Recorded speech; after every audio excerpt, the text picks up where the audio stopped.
And so today, what we're going to talk about expectations. I think this is a really big step in setting up your, not just your class, but your school with any new app or curriculum or way of school, like suddenly going to remote learning. So setting up expectations is a very important step. We'll talk about how you can foster a community school-wide. I know a lot of you are teachers and you probably are an expert at creating an amazing classroom community, but we want to talk about how you can also help your school foster community, since you won't have possibly the as per usual in-person experience as you've had in previous years. And then we'll talk about engaging students and about bringing the learning to them, as well as tools and resources and all these fun things that will help you make remote learning easy peasy lemon squeezy. I think that, like I said, there's a lot of you here in this webinar, and it's a great kind of example of how our teaching community isn't just us. It's not just myself and the other fourth grade teacher. It's not even just my school or my district. You know, teaching is a very widely known, that's not the word I'm looking for, but there's so many teachers in the world and so many teachers who want to make education amazing that you have a community of like-minded people that you can work together with and share ideas. So that whole phrase of don't reinvent the wheel absolutely rings true here. And as you think about your school year and what you are teaching and how you're going to do that remotely, don't reinvent the wheel. If you collaborate with others, you know, not only will you have an opportunity to take a little bit of stress off, but you'll be able to take the ideas and feedback of others and create amazing lessons that maybe you wouldn't have had the opportunity in a non-remote setting. And one thing that I always encourage people to do at the start of the year, this is something my school did, is to map out your year. I have linked here a curriculum mapping template. It's really a Gantt chart. So you can map your curriculum over the year. Not only can you use this to place different units across the days that you have available to teach, but you can share this with your other grade level partners so you can build it together. Because it's a Google Sheet, you can link to resources. And then it's a great piece of evidence when you have evaluations and your principal asks about planning, you can share this with them. You can see that, you know, I included all the regular subjects and also social emotional learning at the bottom there, because that's going to be just as important, if not more important, this back to school season, as we all go back to school, but do so remotely. I'm going to do a huge plug right here for the ClassDojo Teacher Facebook community. If you're not already in that Facebook community, I would highly recommend you join. I'm sure there's some people in the chat who can attest to the fact that it is an amazing space where teachers can share ideas and ask questions and celebrate, like, I have 100% of parents connected. So it's a cool place to be able to connect with other teachers from around the world. And again, like I said, not having to reinvent the wheel. It's a great place to ask, you know, I need a worksheet for teaching word study in fourth grade around this, you know, vocabulary. And because you have teachers from around the world, over 50,000 teachers from around the world in that community, you have a lot of minds that can help and support you. Okay, so let's talk about setting expectations. Setting expectations is important for families and students because to help their students grow, you're really working as a team. I don't know if you've heard the stool analogy where, you know, if you have the teacher and the student, that's just two legs and it's not going to be very strong. But if you have the student, the teacher, and the parent with three legs, the stool is strong. And that's kind of what education is. It's being a team for your kiddos, for these students in your classroom. And because so many of us are now going to be remote teaching, it's going to look a little bit different. We try to, with ClassDojo, involve families in the classroom experience by sharing photos on ClassStory. But now families really are a part of the classroom experience because they're helping their student access the learning at home. That also means that things that you would do in the classroom, like quality question stems and different teaching techniques to help students work through difficult problems and curriculum, you might not be able to do as you have previously. And that's why that, you're a team is so important, because by sharing these things with families, saying like, this is what we're learning, here's a resource for you on Khan Academy so you can learn it as well. Here are some questioning stems I'd like you to use, helps that parent support their child as they learn from home and might not have your one-on-one support at every minute of the day as they would in your classroom. It's also really important that we continue to create classroom communities. Although our community may not be in person and instead it might be online, making sure students feel a part of your classroom where they feel comfortable taking risks, whether that's raising their hand in a Zoom call or reaching out to you and saying, I don't understand this. Creating that culture is important for them to continue to grow and learn, especially remotely, as this is A, new to you, and B, new to them, and they might not know how to reach out. So being able to take that risk and make mistakes is going to be incredibly important. I linked here the social emotional learning curriculum that we have as part of the weekly meetings. That's just something that I did. We'll talk about the SEL component in a moment, but by having weekly meetings where you focus on different social emotional learning topics, and again, like how I mapped out my curriculum map, will allow you to kind of meet those needs that, like, I think it's Maslow's hierarchy, where you can't really get to the curriculum unless you meet their emotional needs. By setting that weekly, like, hey, we're having a weekly meeting, this is the place where we talk about these things, is a great idea that I personally really enjoy doing in my classroom. And lastly, establishing those norms, like if I award feedback, what does that mean? What does that mean to students? What does that mean to families? Are they supposed to do anything with it? When am I available? How do you reach out to me? Are you using quiet hours? All those things, setting them up at the very start will allow you to not have to worry about the funky, this is how we do this or that, but instead to really focus on supporting students and teaching this year. Also, expectations for yourself as a teacher and staff at your school. More than anything, as you go back to school, I know there's probably this like kind of cloud of anxiety that we're all feeling about teaching remotely. But when it comes down to it, it's the same way that you've started every school year. You think about what do you want to teach your students? Not just curriculum, but creating well-rounded students. And what can you do to make that happen? And you don't have to be perfect. Everyone is going to be learning. Whether you are a first-year teacher or a veteran teacher, everyone will be learning this year. I would encourage you to add co-teachers to your class. Think about who you want to be part of your classroom community. So when I've created my class in ClassDojo, do I want to add my other 4th grade co-teacher so she can also post to my class story? Do I want to add my principal so that my principal can be a part of our classroom community? And take it a step further, you can even create a class on ClassDojo just for teachers.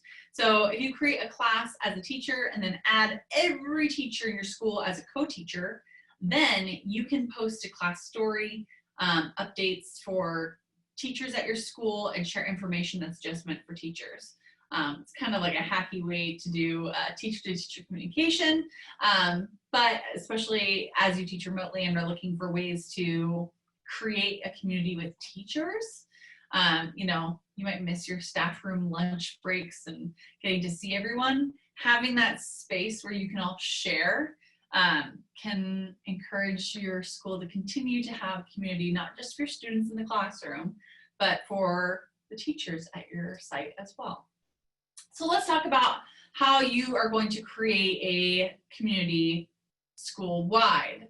I think a lot of you are familiar with creating that classroom community. Like I said, there's ideas for creating a community among staff, but how do you do this for your entire school? You probably are very familiar with class story within your class, but did you know that there is a school story?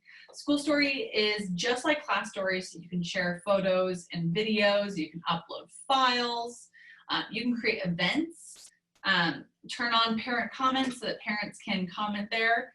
All of this can be done school-wide. And who sees it? Well, every teacher at your school, of course, who's verified, but every parent who is also connected to a classroom. So if I'm Mrs. Warren and I have 32 students and then 64 parents all connected to my class, because I'm verified for my school, all those 64 parents can now see school story as well. So not only am I able to share things that are important to my classroom, but as my principal, as our school nurse, whoever it is shares to our school story, they're getting those school-wide updates and important information. But also, again, we're talking about creating a school-wide community. So having ways to share, that's class story. Let me skip ahead. So having ways to share with parents to create a school-wide community is also incredibly important. I flip-flopped some slides here, so good thing I haven't shared these with you yet because I'm going to fix them. So ideas for creating that school-wide community. Well, first, events. Events is a great way to set up virtual events for your families that they can be a part of.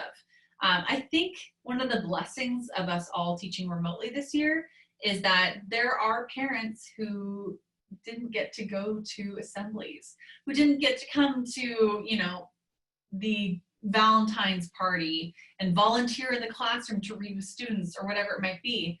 By creating events and including links to like a Zoom call, you're allowing every family member to access these, special moments, whether it's, information at back to school night, or you are having like a classroom pizza party or something that you can invite families to be a part of.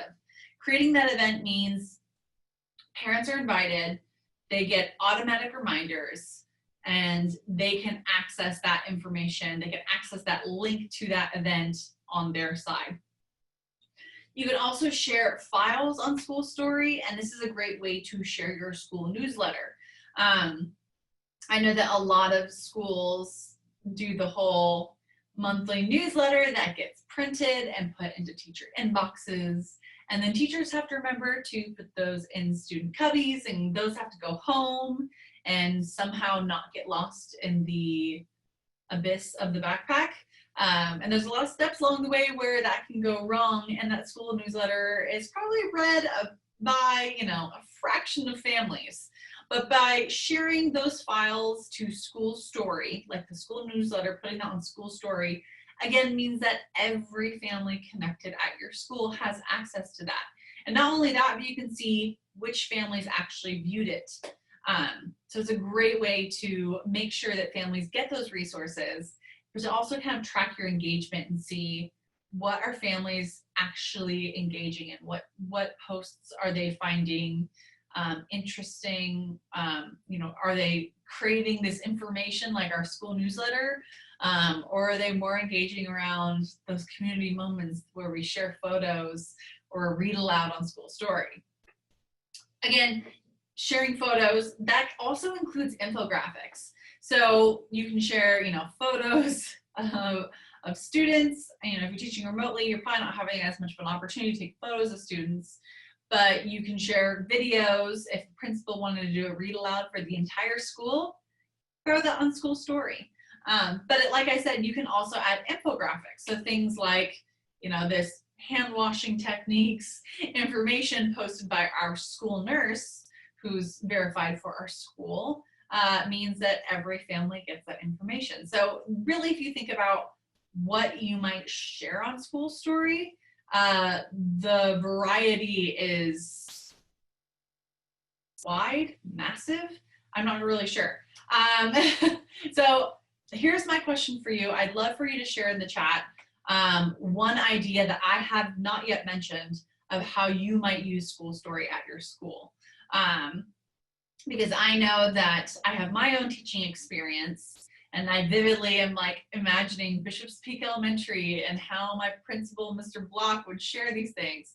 But you all have your own unique experiences, and I would love to see to hear your ideas.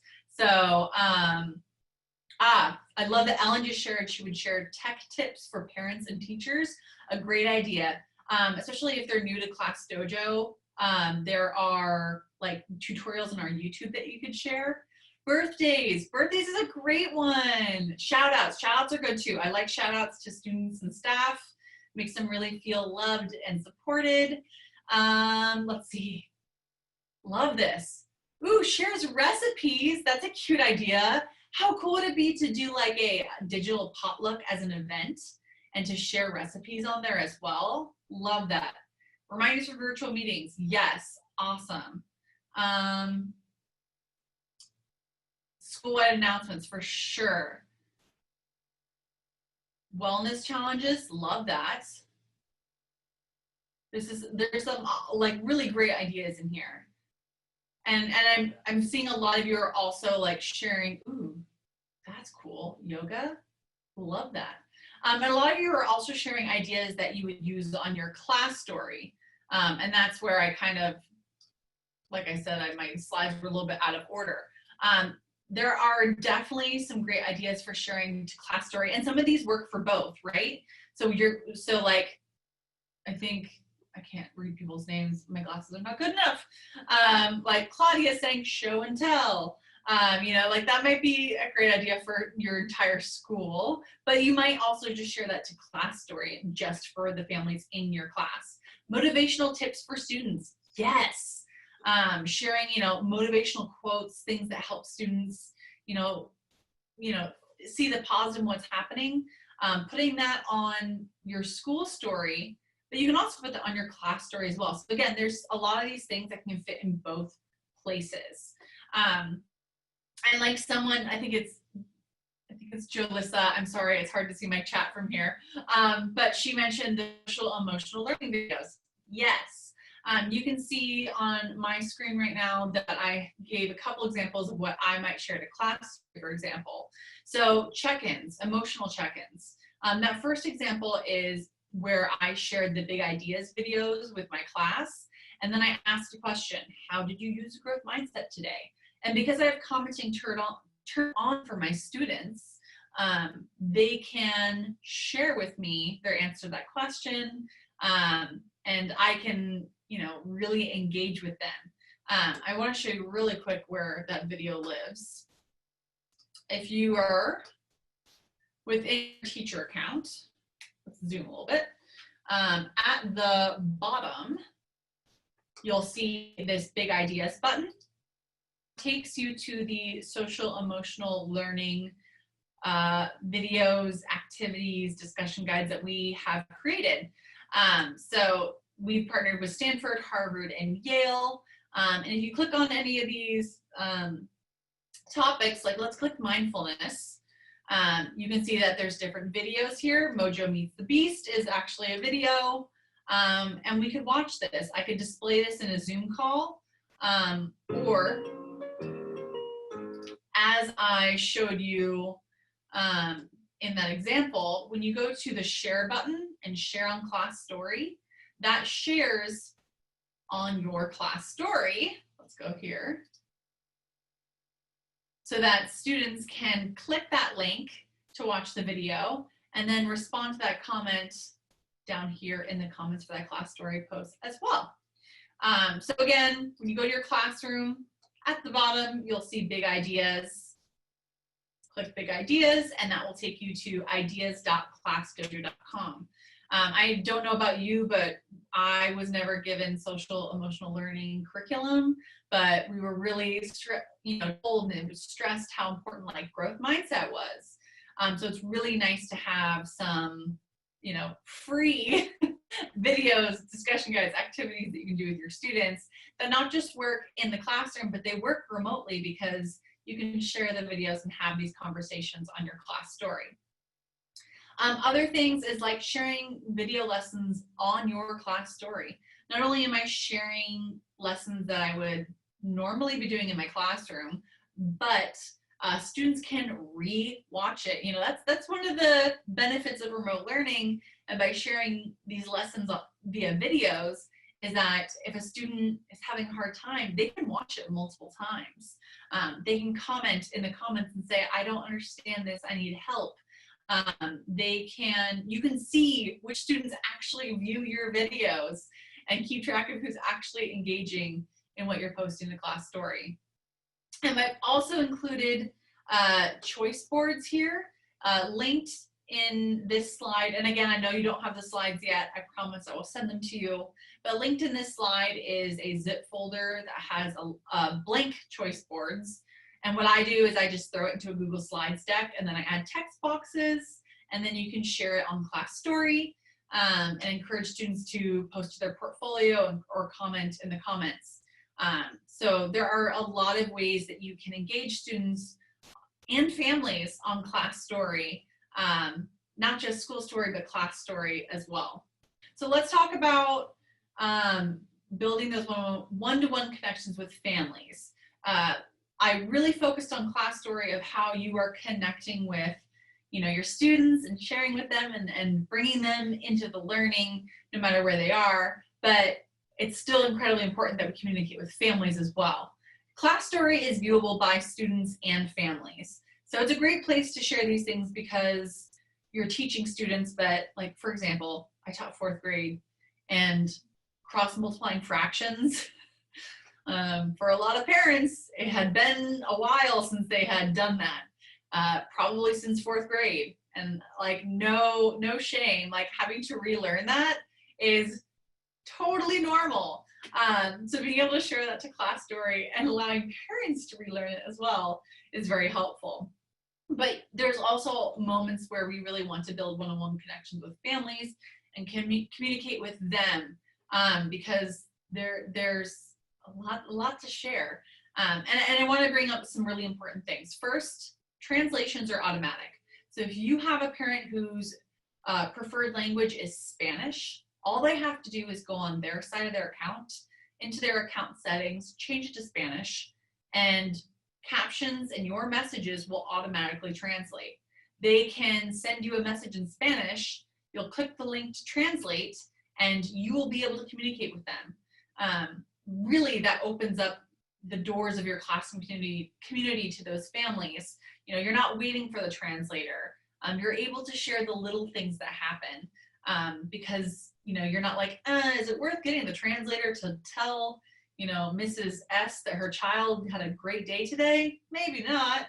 I'll just use Google Translate. Or, you know, it's clunky. So being able to just know that that's done automatically is definitely, or for me at least, was a lifesaver. And I was able to communicate with families that I don't think I would have been able to make connections with otherwise.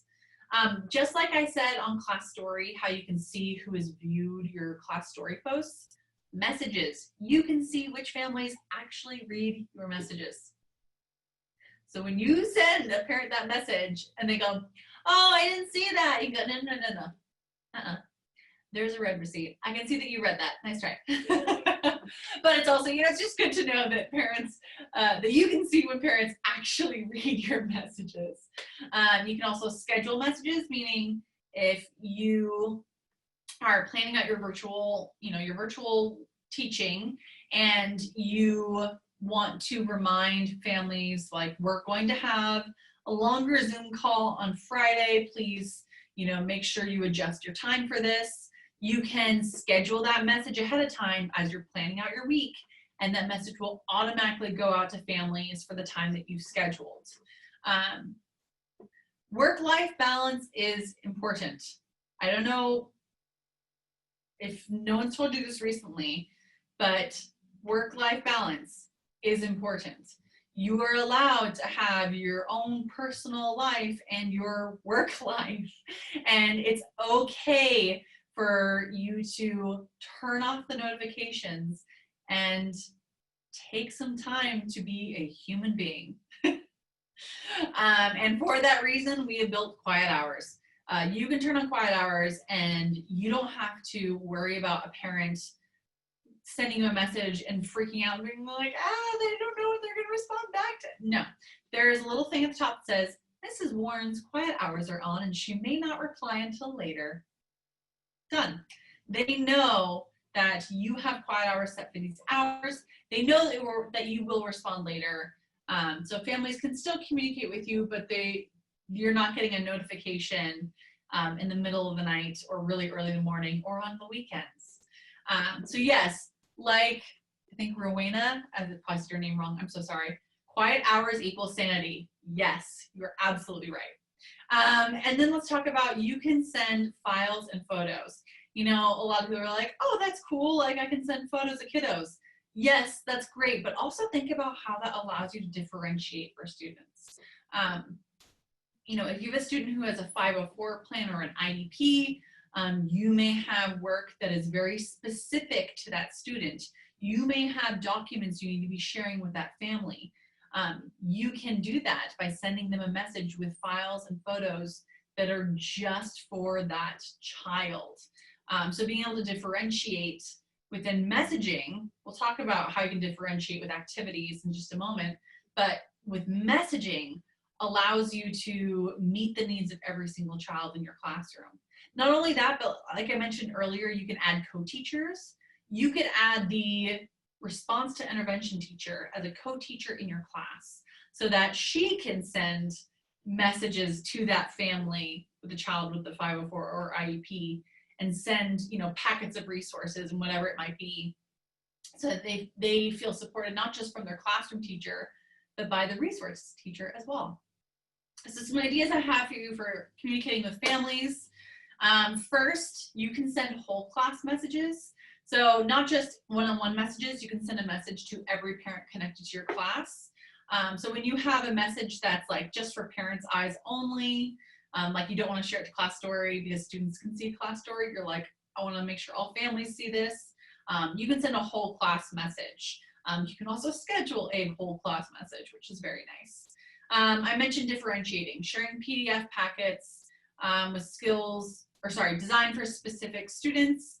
I think that's one of my big things, is just thinking about, as we teach remotely, how we're going to meet every child's needs. That's really important. And I can tell you now, it's going to be challenging. Yes. I mean, it's challenging when we're in the classroom too. But there are ways to do that. And we want to help support you so that you can do that and do it easily and do it all in one place in a way that's simple. And one thing I didn't say explicitly, it might have been written in my slides, but messaging really feels like, you know, a little less formal. For a lot of families, email and phone calls feel very formal and intimidating. And I've heard this across so many schools, especially from counselors, and like, not counselor, what's the other word for it? Can't remember, can't think of the word. Anyways, counselors that are surprised and just like amazed about how teachers are actually getting responses from families on ClassDojo where they didn't get responses in email or in phone calls. Or for example, I had a student who, there was stuff, you know, that I don't think would have been shared with me.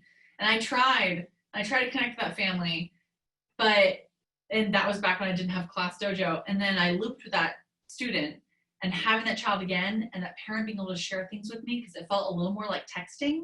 She felt comfortable sharing it with me. School psychologist, thank you, Deborah. That was the word I was looking for.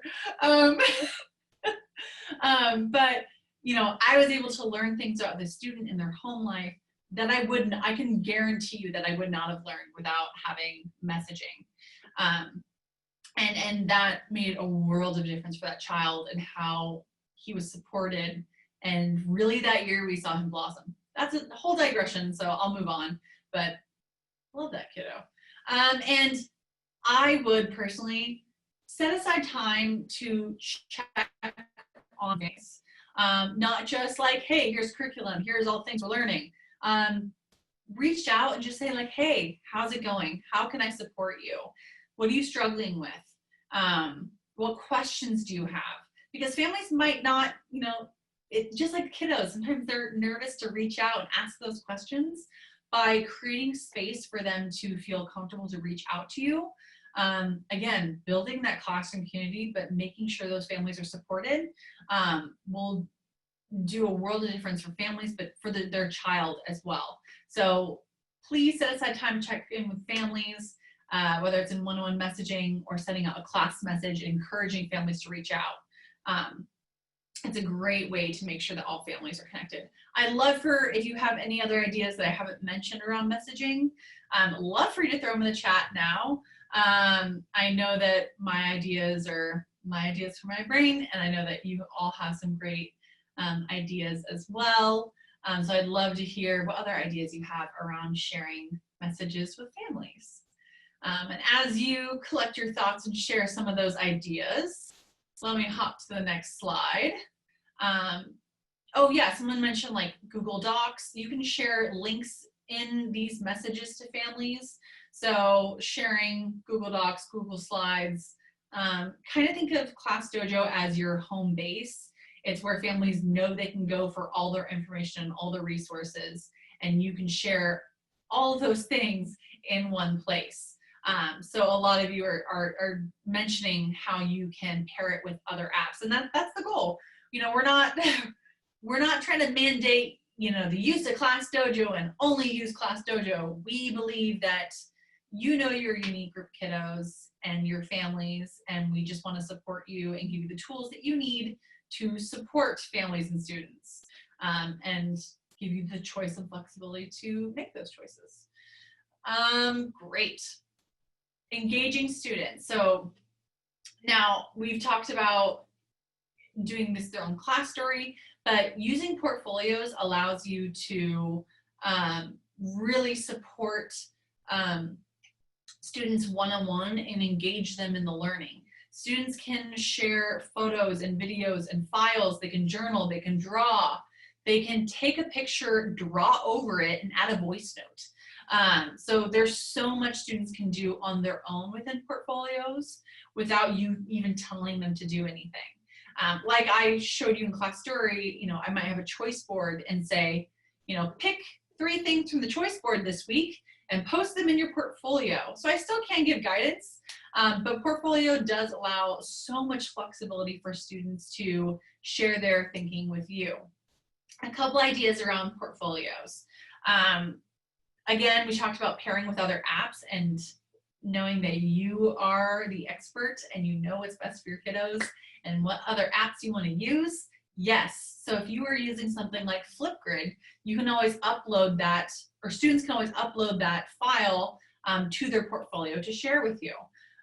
Students can video themselves. So whether they are videoing how they are solving a math problem by showing you how they move around math manipulatives, or doing a speech about the water cycle, you know, whatever it might be, they can practice those speaking and listening skills, and feel pretty cool doing it as a little YouTuber.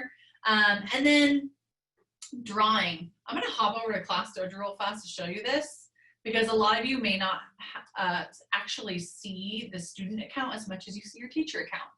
But when a student logs in, this is what they see. So along the top, here's all those different posting tools that I told you about. And I really like the drawing tool. The drawing tool feels like a whiteboard. So I can imagine if I am doing a Zoom lesson and I have students, like day 1, I would teach my students, okay, here's how I put Zoom on one side and then a browser on the other, so they can do something while they're talking to you. And say, okay, so we're talking about math. today, and so I want you to draw a 10 frame. And so as you're teaching this lesson, they're able to do this on their portfolio and, you know, share all their thinking here. They can add a voice caption, or sorry, a voice note, they can add a caption. And at the end of the lesson, they can hand this in so you can see it. So that was my example here on the slide was, you know, it's almost like their own personal whiteboard, but you can collect that and view every single student's whiteboard when they submit it to you on their portfolio. So it's a great way to engage students as you're teaching, instead of them just watching you teach and zoning out, having them be a part of the learning, and then for you to check in with them and see where they are in their progress and their learning as well. Portfolios allows you the tools to be able to share all these things, but activities allows you to assign an activity that's very specific. So if you want something very specific in response. So if I am wanting to hear my students read, because in a classic classroom, I would sit down with each student and listen to them read, and I would notice, oh, we're having issues with digraph blends, you know, whatever it might be. I might not get that opportunity when I'm teaching remotely. So you can, however, assign an activity and assign them a photo activity and say, take a picture of a page in your book, and then they can use that voice note to record themselves reading. So then you can see the words, you can hear them reading, and then you can do that assessment like a running record through their portfolio. You can also share worksheets. Worksheets is new. So you can upload any PNG, JPEG, or PDF, and students fill it out on their side. So you don't have to create the text boxes. You can literally take any picture or PDF and students can fill it out and complete it on their side and send it back to you. It's really fun. I've had a lot of fun exploring it. And because you can upload anything, there's such a wide range of what you can do with it. I'm curious to know whether it's just create an activity or what kind of worksheets you might upload. If you have any great ideas, would love to hear them.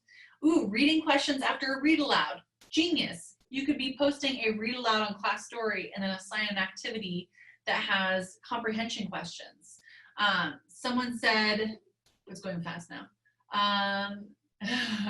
Book reviews. Yes, another great way to get students to share. And I know that like in the classroom, we normally don't have a lot of time to listen to each student do a presentation. But if they are recording themselves and putting it on their portfolio, then I would have the time to actually go through those.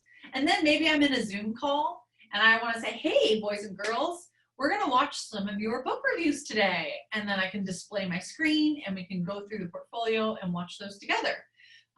Writing samples, yes, definitely a great way to have students share their writing with you, because you can also leave feedback on their portfolio posts. So you can give them detailed feedback that they can continue working on. Loving all these ideas. Thank you guys for sharing. I really appreciate that. Love it. Musical compositions. Yes, Sarah. I know that like music and art often gets put to the bottom, but think about how students can video themselves and add pictures. So that idea of art and music is so supported here as well. Science experiments. Yes, all of that within activities and portfolios. There's again, just so much that you can do. And so before I run out of time, let's talk about just managing your classroom in general. A lot of people, like, they hear ClassDojo and they're like, oh, that behavior management thing, but that's not really what it is anymore. ClassDojo has really grown and developed based on teacher feedback. And what started as a way to give feedback to students has grown into so much more. Like we've talked about so much more today, but you can still award feedback within the app. So that's definitely something to consider, especially, do I have a slide for this? Yes, I do. Okay. Sorry. So you still can award feedback when you're doing remote lessons, you know, you're doing a Zoom call and you want to give feedback to students for participating in the Zoom call, you can do that there as well. And I think one thing I really want to call out is how accessible the tools are virtually. You know, the toolkit is something I absolutely love, and I love displaying it in the classroom, but now that you're teaching virtually, this is almost even better, like more important, I don't know. But I was thinking about like when you choose a student at random, how you would usually have like a cup with popsicle sticks, then you have to like, you know, show it, put it under the document camera or something. But you can literally, you know, press the random button and it will show students which student has been chosen at random, versus you trying to like take a popsicle stick and like be a YouTube makeup artist, like showing off, you know, your makeup brush. You know, it's a lot easier to just press the random button and it show that student to the class. And I talked about the social emotional learning content that we have, the videos. So the social emotional learning content, the videos, the discussion guides, the activities, you can do all of that virtually. You don't have to be in person to experience that together. And supporting your students' social emotional well-being, again, is going to be so important, especially as this back to school season is so different than what we've experienced in the past. So here are some of my ideas on those different aspects of just managing your classroom virtually. You know, giving that live lesson participation feedback points. Or maybe my school wants me to track, you know, how often students are sharing to their, or how often they're, you know, participating. So I can give points for live lesson participation. I can award them feedback every time they post to their portfolio and keep track of which types of portfolio posts they're doing. Like, look at my report and see, oh, okay, so Tommy has done 3 journal entries and 1 drawing, whatever it might be. But you can also, within giving feedback, you can encourage live lesson participation, keep track of their posts to their portfolio, and what I didn't even mention is that there's attendance. So you can still take attendance when you do those live lessons.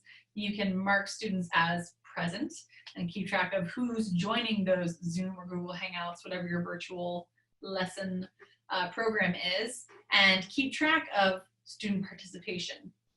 Again, the toolkit, there's 8 different tools there. Please explore them. They're really cool. And one great one is just being able to display your directions. So like displaying those directions in a Zoom call, you know, if you're having, you know, as I started ours today, you saw me use the Today tool to give you some instructions. You can do that as well, you know, encouraging as students join to mute themselves, to think about something, to write something, whatever it might be. And I won't repeat myself on the social emotional learning again, because I'm running out of time, but I want to share with you these final things. In this slide deck, which again I will send to you in a follow-up email, is a list of 10 things you can do to support your school. Because I know a lot of you are already creating amazing classroom communities, but just imagine how that might be school-wide and how you can support other teachers to create amazing classroom communities as well. So I've linked 10 things you can do with links to help desk articles and to things like our Facebook community and to our YouTube channel, so that you have all the resources you need for yourself, but also for colleagues at your school so you can help them as well. Thank you for joining today. Thank you for being here and being, you know, willing to learn alongside so many other amazing educators who joined us today. And we at ClassDojo just want to say thank you so much for taking on this very unique back to school season and being willing to learn and willing to grow. Whether you're a veteran teacher or a brand new teacher, this is probably going to be challenging, but we want to be here for you. So just let us know how we can help. Hop in the Facebook community, ask questions, And if you ever get stuck, you can always email us at hello@classdojo.com. Again, it's back to school season, so we get a few more emails than usual. So if we don't respond right away, just know that we're trying to answer every single email, not just quickly, but thoughtfully.